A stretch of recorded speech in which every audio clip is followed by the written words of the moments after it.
there, we're back with Cranking Out Crafts and on today's episode I'm going to show you how to make your own wire components for earrings and pendants.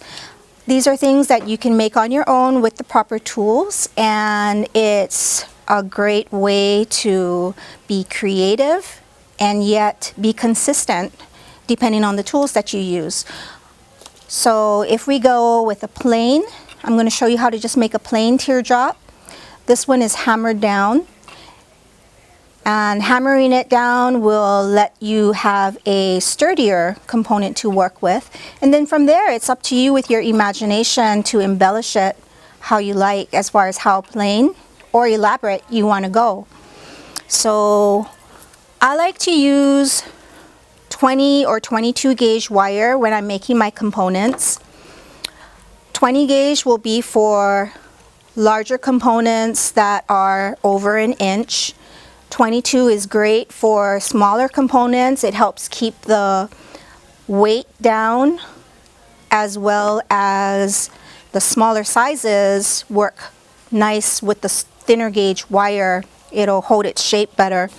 I'm going to take 4 inches of wire.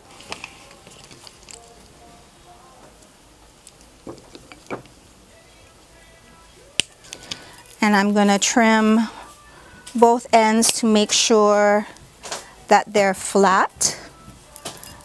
I'm going to take the 6-step pliers, and using the smallest step, I'm going to loop each end.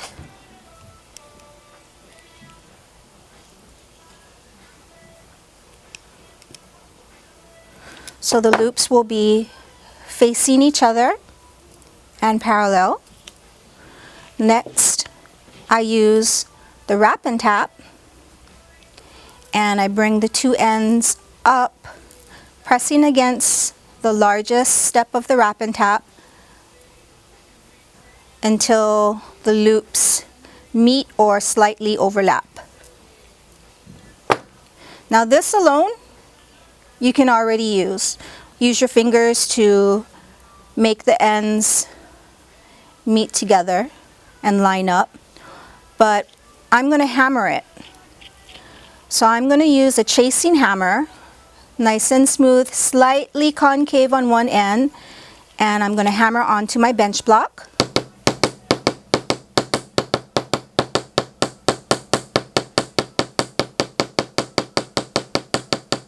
Now I can stop right here by hammering along the curve. This has already hardened my component. It's also flattened it a bit, but I want to hammer the whole thing.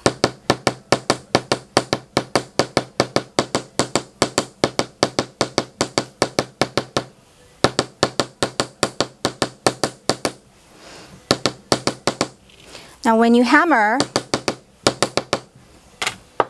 it's gonna compromise the shape of the wire again. So all I do is go back onto the wrap and tap and press until my eyes meet up.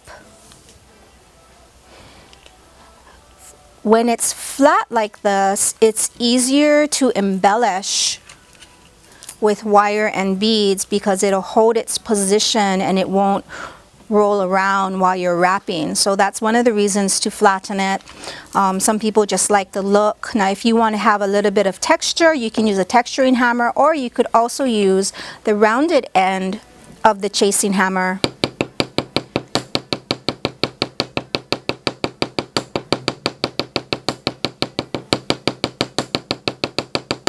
And tap in a little bit of texture, which will reflect the light a little bit, and that's really nice too. Once this is done and you're finished embellishing it, you can just attach it to one of the